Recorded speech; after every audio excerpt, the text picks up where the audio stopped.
বিসমিল্লাহির রহমানির রহিম। আসসালামু আলাইকুম রহমতুল্লাহ। আসন্ন ত্রয়োদশ জাতীয় সংসদ যে নির্বাচনকে কেন্দ্র করে দিগলদি কলাগাছিয়া 5 নং ওয়ার্ড কর্তৃক আয়োজিত আজকের এই উঠান বৈঠকের সম্মানিত সভাপতি, উপস্থিত মুরব্বী যারা আছেন, আসসালামু আলাইকুম। আন্তরিকভাবে কৃতজ্ঞতা জানাচ্ছি, সে সাথে দুঃখ প্রকাশ করছি, ক্ষমা চেয়ে নিচ্ছি আপনাদের কাছে যে ঠান্ডার মধ্যে আপনারা বসে অপেক্ষা করেছেন।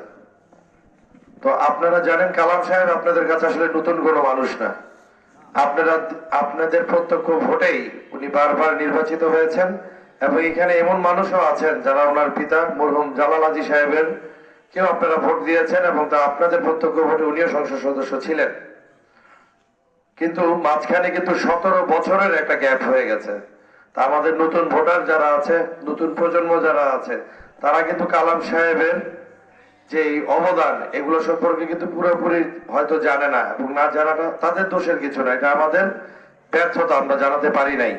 আমি প্রথমেই মুরব্বী যারা আছে আপনাদের কাছে আমার আবেদন থাকবে, কালাম সাহেবের করে যাওয়া যে কাজগুলো আছে, তখন তো সোশ্যাল মিডিয়া ছিল না, ফেসবুক ছিল না, অনলাইন ছিল না, আপনারা দয়া করে আমাদের অনুরোধ যারা আছে, নতুন ভোটার যারা আছে, ভাইদের আশ্বস্ত করবেন কালাম সাহেব সম্পর্কে আপনারা দয়া করে একটু তাদের বলবেন যে ভদ্রলোক, আপনারা জানেন সে কি কখনো চাঁদাবাজি করেছে, সে সন্ত্রাসী কোনো কর্মকাণ্ডের সাথে জড়িত, কারো জায়গা দখল করেছে, পৈতৃক সম্পত্তি ভিটামাটা বিক্রি করে এই ভদ্রলোক নিজের নির্বাচন এবং রাজনৈতিক জীবন সে পার করেছে।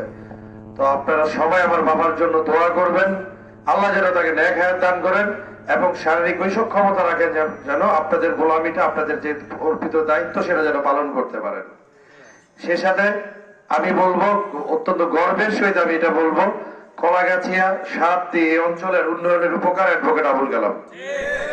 কারণ যত রাস্তাঘাট গুলো আছে সাতটির ভিতরে, বিভিন্ন রাস্তাঘাট, কলাগাছিয়া থেকে যে রাস্তাঘাট, ব্রিজ, এগুলো তো কালাম সাহেবের সময়কার করাই, ঠিক না?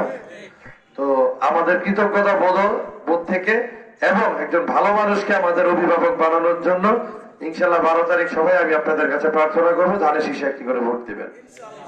আর এইখানে যারা জাতীয়তাবাদী আদর্শের আছেন, যারা শহীদ রাষ্ট্রপতি জিয়াউর রহমান সাহেবকে ভালোবাসেন, যারা আমাদের নেত্রী বেগম খালেদা জিয়াকে ভালোবাসেন, যারা মনে প্রাণে আশা করেন যে আগামী সুন্দর বাংলাদেশ বিনির্মাণে তারেক রহমান সাহেবকে আপনারা নেতা হিসেবে যারা চান, তারা সকলে ধানের শীষে তো ভোট দিবেনই, সাথে আমাদের পাড়া প্রতিবেশী আত্মীয় স্বজন, আমাদের পরিবারের সবাইকে সকাল সকাল যেন ভোট দিতে নিয়ে যাওয়া যায় সেই ব্যবস্থাটা করবে।